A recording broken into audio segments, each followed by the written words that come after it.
6:22 p.m. Boston's sky turned a deep, bruised purple. Rush hour. A 40-year-old single dad stood on the curb, exhausted. His app flashed, black sedan arriving. A sleek, obsidian car pulled up. He slid into the back seat. "Downtown, please." "Fifth Street," he muttered. The woman driving didn't say a word. She wore a sharp, expensive blazer. The car merged into heavy traffic. 4 minutes later, his phone vibrated. The app said, "Driver still 2 blocks away." He looked at the woman. He looked at the luxury leather. He realized he was in the wrong car. Mark Sullivan was 40 years old, and he was tired. It wasn't the kind of tired that a good night's sleep could fix. It was the deep, soul-aching exhaustion of a man who had spent the last 5 years carrying the weight of 2 parents. Mark was a senior electrical technician. He spent his days in crawl spaces, wiring the skeletons of the massive skyscrapers that defined the Boston skyline. His hands were rough, permanently stained with the faint scent of ozone and metallic dust. His eyes had permanent faint lines at the corners, not from laughing, but from squinting at blueprints under dim emergency lights. He was a man of wires and currents, understanding the hidden energy that powered the city, yet feeling his own battery slowly draining to zero. But his most important connection, the one that kept his heart beating, was the one waiting for him at home. His wife, Elena, had been gone for 5 years. A sudden illness had stolen her away in a matter of weeks, leaving Mark with a 4-year-old daughter and a world that suddenly felt cold and dangerously complex. Since then, his life had been a series of precise, military-grade maneuvers designed to keep the grief at bay. Wake up at 5 a.m., prepare Lily's school lunch, ensuring the crusts were cut off exactly how she liked. Drop her off. Work 10 grueling hours, pick her up. Dinner, homework, bedtime stories, repeat. He was a master of efficiency because he had to be. There was no backup plan, no safety net. But tonight, the efficiency had failed him. A major power failure at a construction site near the docks had kept him 3 hours late. He was missing the one thing he promised Lily he wouldn't miss, her final school play rehearsal. The guilt felt heavier than his tool belt. As he sat in the back of the sleek black sedan, he didn't even notice the lack of a mounting bracket for a smartphone. He didn't notice the absence of a plastic partition or the distinct lack of a Rate Your Ride sticker. He was too busy staring at his own cracked screen, fingers trembling as he typed a message to his daughter. "I'll be home in 30 minutes, Lily, I promise. Save the best song for me." He hit send, a heavy, ragged sigh escaping his lips. He leaned his head against the cool glass, watching the rain start to smear the city lights into neon streaks of red and gold. He was just a guy in a faded Navy work uniform, sitting in a vehicle that cost more than his annual salary, desperately trying to be enough for a little girl who deserved the world. The woman driving was Evelyn Vance. At 35, she was the CEO of Vance Capital, a firm that managed billions but struggled to manage the silence in her own life. She was a woman who lived her life in fiscal quarters and strategic projections. She was brilliant. She was surgically cold in negotiations, and she was currently doing something she never did, driving herself. Her regular driver had been sent home early because Evelyn reached a breaking point. She needed a moment of total, uninterrupted silence to prepare for a high-stakes board meeting, a $50 million acquisition that would either cement her legacy or tear it down. She had pulled over to the curb to check a final encrypted document when a man had simply climbed into her back seat, smelling of rain and hard work, and given her an address. Evelyn had frozen for a split second, her hand instinctively reaching for the silent alarm on the console. She could have shouted. She could have called her private security team, but something about the man's voice stopped her heart. It wasn't the voice of a predator or a threat. It was the voice of someone who was completely, utterly broken by the day. She watched him in the rearview mirror. He wasn't looking at her. He was looking at a photo of a young girl on his lock screen with an expression of such pure, aching love that it made her own breath catch. He looked like he was holding the entire sky on his shoulders, and his knees were starting to buckle. For reasons she couldn't explain, perhaps out of a rare moment of human curiosity or a sudden, violent rebellion against her own rigid schedule, she didn't correct him. She simply shifted the car into drive and merged into the rain-slicked traffic. The realization hit Mark like a sudden plunge into ice water. He had been lost in a mental fog, calculating if he had enough in his checking account for rent and Lily's upcoming dental bill. He noticed the way the car moved. It didn't rattle over the potholes. It glided over them. He looked at the seat next to him. It wasn't cheap vinyl. It was hand-stitched Napa leather. He leaned forward, his eyes widening as he scanned the dashboard. "Excuse me," he said, his voice cracking with a sudden sharp anxiety. I think I've made a terrible mistake." He looked at the back of the driver's head. Her hair was pulled into a perfect tight bun, not a single strand out of place. "This isn't a rideshare, is it?"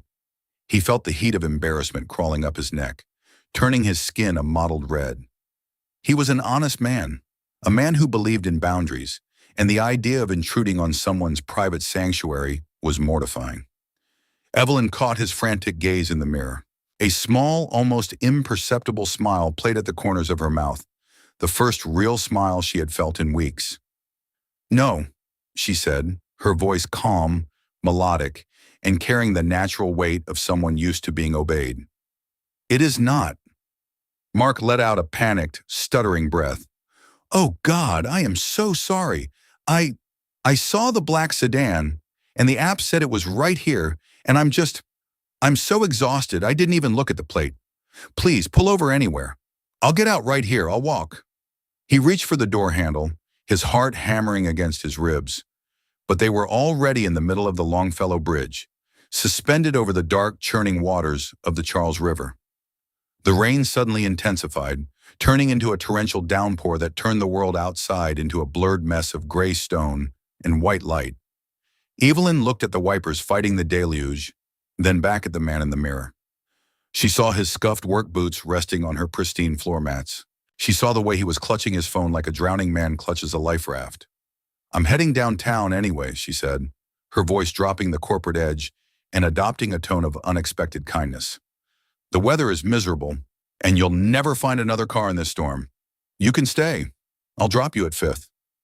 Mark hesitated, his pride warring with his desperation. He didn't want to be a burden, but the thought of Lily waiting in the dark, watching the door for a father who was stuck in the rain, broke him. "Are you sure? I don't want to be a bother. I can pay you for the gas. I have cash." Evelyn actually laughed then, a short, genuine sound that surprised even her. The idea of this man offering his hard-earned $20 bill for the gas of a car that cost more than a suburban house was the most honest thing she had heard all year. "Keep your money, Mark," she said, using his name for the first time after seeing it on his work badge. "Just sit back. It's a long bridge, and the traffic isn't going anywhere." The silence that followed was thick, but it wasn't uncomfortable anymore. The car was a silent fortress against the chaos of the storm. Mark slowly leaned back into the plush leather, feeling the knots in his lower back begin to uncoil for the first time in years. He felt a strange sense of safety.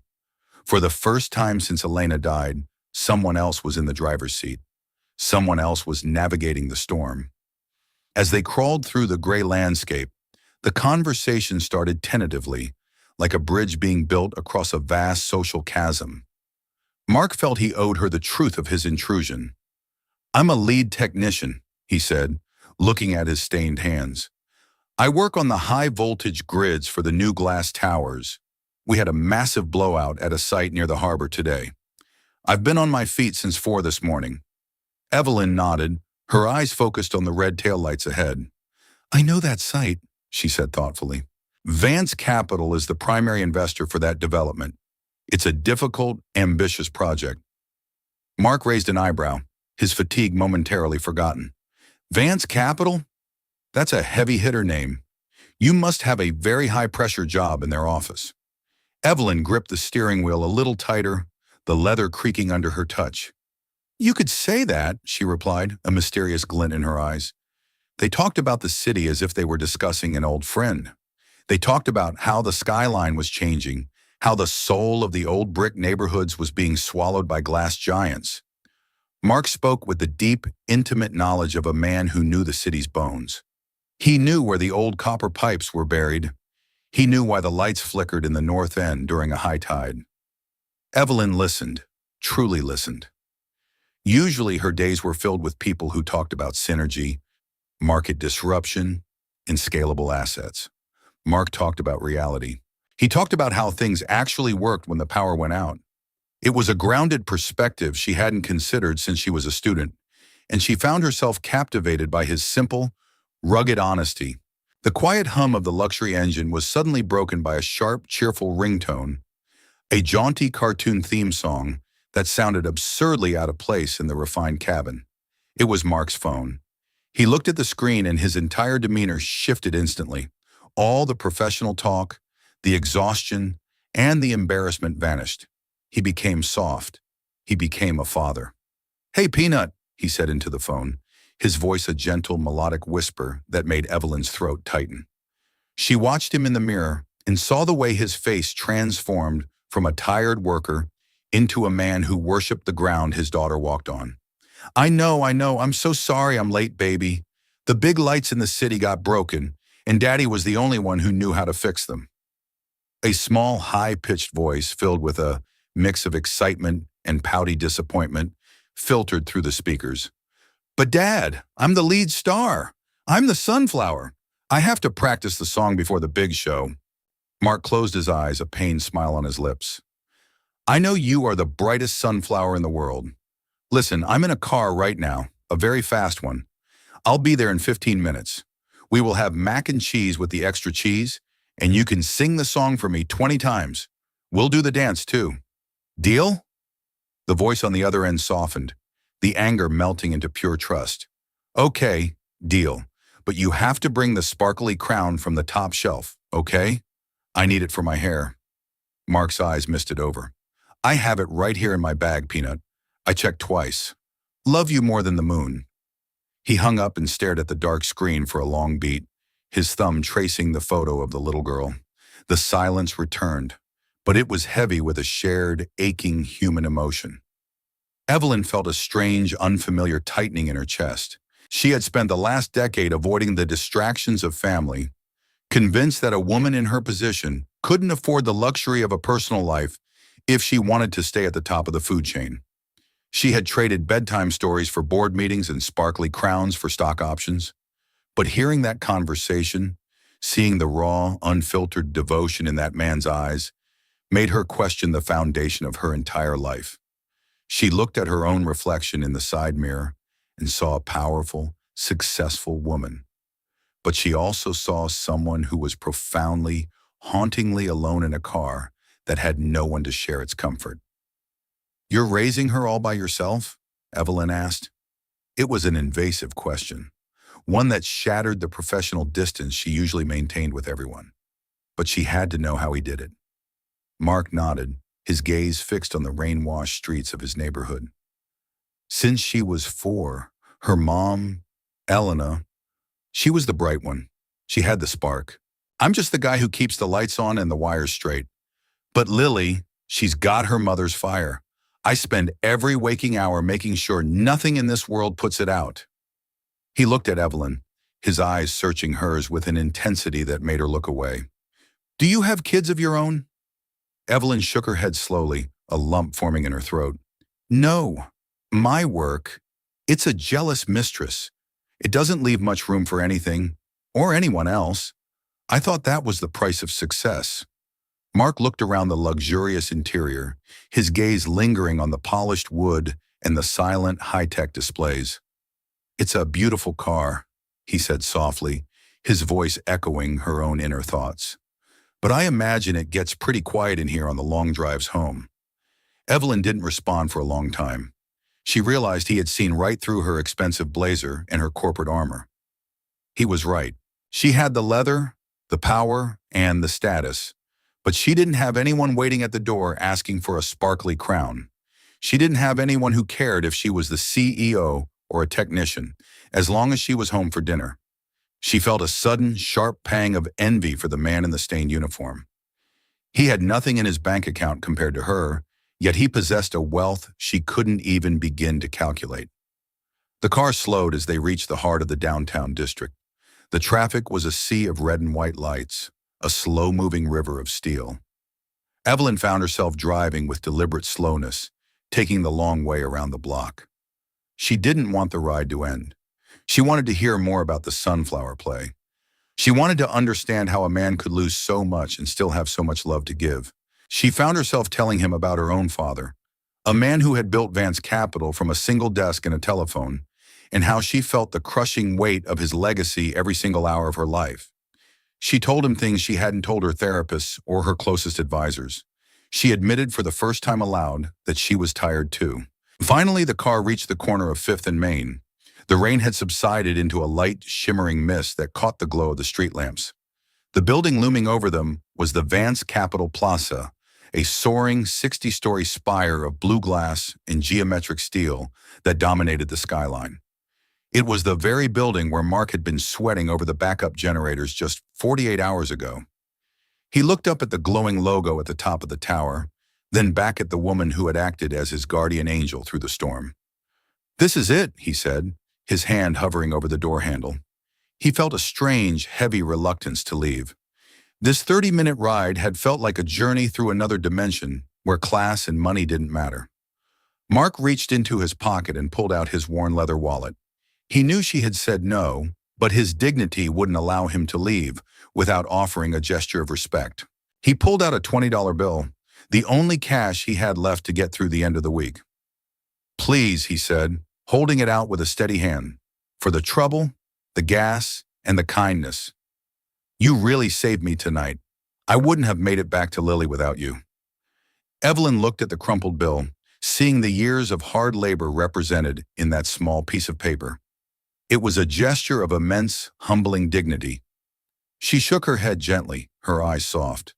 "I told you, Mark, it was the right ride. I needed the human connection tonight far more than you needed the lift. Keep it for the mac and cheese." As Mark opened the door, a man in a sharp black suit with a coiled earpiece hurried toward the car from the building's entrance. He looked frantic, his face pale under the lobby lights. He reached the car and pulled the driver's side door open before Evelyn could even shift into park. "Ms. Vance, thank God. We've been trying to reach you for an hour. The board members are already in the conference room. They've been waiting for 20 minutes and the London office is on the line." The man's voice was loud, urgent, and filled with the stress of the corporate world. Mark froze, one foot on the pavement, his heart stopping in his chest. He looked at the man in the suit, then at the woman behind the wheel. "Ms. Vance," he whispered, the name clicking into place like a heavy bolt. Evelyn stepped out of the car, her movements fluid and commanding. As she stood up, she seemed to grow in stature, her presence instantly dominating the sidewalk. She was no longer the woman who laughed about gas money. She was the CEO of the empire. She looked at Mark, who was standing there in his work boots, looking small and shocked against the backdrop of the massive glass tower. The realization hit him like a physical blow to the stomach. He hadn't just gotten into a nice car. He had gotten into the private vehicle of the woman who owned the city, the woman whose signature was on the master contract that paid for his daughter's school. He felt a wave of hot, prickly embarrassment. He had spent 30 minutes telling the most powerful woman in Boston about extra cheese and sparkly crowns. You're Evelyn Vance," Mark said, his voice barely a breath against the city wind.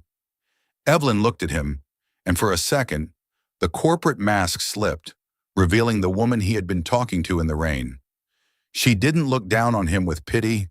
She looked at him with a profound, lingering respect. "I am," she said simply. The assistant looked between the billionaire CEO and the man in the dirty blue uniform, his jaw dropping in utter confusion. "Ma'am, who is this? Do you need me to call security?" the assistant asked sharply. Evelyn stepped forward, placing a firm hand on the car door, her eyes never leaving Mark's. "He's the man who keeps the lights on in this building, Marcus," she said, her voice echoing with authority. "And he was just giving me the most important executive briefing of my entire career." Mark stood there, his mind reeling. He didn't know whether to bow, apologize again, or just bolt into the night. But Evelyn smiled at him, a real, private smile that didn't belong in a boardroom or on a magazine cover. "Go home to Lily, Mark. Don't you dare forget that crown. She turned to her assistant, her voice returning to its professional, diamond-hard steel. Tell the board I'll be there in 3 minutes. I had an unscheduled meeting of extreme strategic importance that ran over. She glanced back at Mark one last time, a silent promise in her gaze before disappearing into the revolving glass doors. Mark stood on the sidewalk for a long time, watching the lights of the lobby. He looked at his phone. The rideshare app finally updated. Driver canceled. No charge. Oh. He looked at the $20 bill still in his hand and laughed. A quiet, shaky sound of pure wonder. Wrong car, he whispered to the wind, but definitely the right ride. A few days later, the grueling routine had returned, but the air felt different. Mark was back at work, this time on the 42nd floor of the Vance Plaza Tower, the very heart of the beast. He was fixing a series of faulty circuit breakers in the executive wing, a high-pressure environment where every second of downtime cost thousands of dollars. It was a world of hushed voices, expensive colognes, and people who moved with a frantic, self-important energy. Mark worked quietly, his tools clinking softly as he stripped wires and tightened terminals. He was invisible again, just another piece of the building's furniture. He liked it that way, but his mind kept drifting back to the sandalwood scent of that black sedan and the woman who had listened to him talk about his daughter. He finished his work, wiped his brow, and packed his heavy leather bag. He was heading toward the service elevator when the double mahogany doors of the main executive suite swung open. A large group of men and women in tailored suits walked out, talking loudly about interest rates, quarterly dividends, and market caps. In the center of the frantic circle was Evelyn Vance. She looked different today. Her hair was down, her suit was a deep, imposing charcoal, and her expression was a mask of cold, unreachable power. She was surrounded by a wall of assistants and advisors. Mark stepped back against the wall, keeping his head down and his shoulders slumped, waiting for the powerful crowd to pass. He didn't expect her to see him. In this light, in this building, he was just a shadow in a blue uniform. But as the group swept past, Evelyn suddenly stopped dead in her tracks. The entire entourage behind her came to a jarring, confused halt, like a high-speed train hitting a brick wall. She turned her head slowly and looked directly at Mark. The silence in the hallway became absolute, heavy enough to feel. The executives looked at each other, then at the technician, their faces twisted in confusion. Evelyn walked away from her inner circle, her heels clicking with purpose on the marble floor, and approached Mark. "Mark," she said softly. Her voice was warm, breaking through the sterile corporate air like a sudden, unexpected heat wave. Mark looked up, a slow, tentative smile spreading across his tired face. "Hello, Ms. Vance." He felt the weight of 50 pairs of eyes on him, eyes that were currently trying to figure out why the most powerful woman in the financial district was talking to a maintenance man. "How is Lily?" Evelyn asked, completely ignoring the confused whispers of her board members. "Did the play go well? Did she get her sparkly crown on straight?" Mark nodded, a genuine light sparking in his eyes. "She was the best sunflower in the patch, ma'am, and she sang that song 14 times in a row that night. I think I know every lyric by heart now." Evelyn laughed, a rich, human sound that echoed through the cold hallway. It was a sound of life in a place that usually only heard the sound of money. "I'm so glad to hear that, Mark," Evelyn said. She reached into her blazer and handed him a small, heavy, embossed card with a direct line printed on it. "My office is looking for a lead facilities consultant for our global properties. It's a desk job, mostly. Better hours, significantly better pay, and full benefits for you and Lily. No more crawl spaces or midnight blowouts. And you'd be home every single night by 5:30. Mark looked at the card, then at the woman who was offering him a completely different life for him and his daughter. He saw the genuine care in her eyes. She wasn't doing this out of charity. She was doing it because she recognized his worth. He realized the ride hadn't ended at the curb. It had been the start of a new journey. "Why me?" he asked softly, almost afraid of the answer. Evelyn leaned in, her voice a whisper meant only for him. "Because this city is full of people who know how to make money, Mark. But it's empty of people who know how things actually work and who they're working for. I need a friend who isn't afraid to tell me when I'm heading in the wrong direction. Mark took the card, his fingers brushing against hers. He felt a surge of hope, a warmth that hadn't touched his life since Elena died. He thought about Lily. He thought about a future where he wasn't always tired, always worried, always one step away from the edge. I'll check the car twice next time, I promise, he joked, his voice thick with emotion. Evelyn smiled and stepped back toward her waiting, bewildered team. I hope you don't, she said, her voice carrying a playful lilt. Some of the most important things in life only happen when we allow ourselves to get lost. She turned and walked away, her heels clicking rhythmically as she resumed her role as the leader of the empire. Mark watched her go, then turned toward the service elevator. He didn't feel invisible anymore. He felt like a man who had finally found the right road home. As he walked out of the Vance Plaza and into the cool Boston evening, he saw a black sedan parked at the curb. For a second, his heart jumped. But he didn't open the door. He walked past it, heading toward the subway station. He wanted to walk. He wanted to breathe the air. He wanted to call Lily and tell her that Daddy was going to be home for dinner every night from now on. He realized that his life was no longer just a series of repairs and emergency calls. It was a story. And for the first time in 5 years, he was genuinely excited to see what the next chapter held. He thought it was just a ride, but sometimes a simple mistake is the only way to find what you're looking for. And sometimes the person in the driver's seat is just waiting for a reason to stop. If you enjoyed this story of a single dad and a CEO finding a moment of truth in a crowded city, please like and subscribe to High TL Stories. We believe that every person you pass on the street has a story worth telling. Don't be afraid to take the wrong turn. It might just lead you exactly where you need to be. See you in the next story.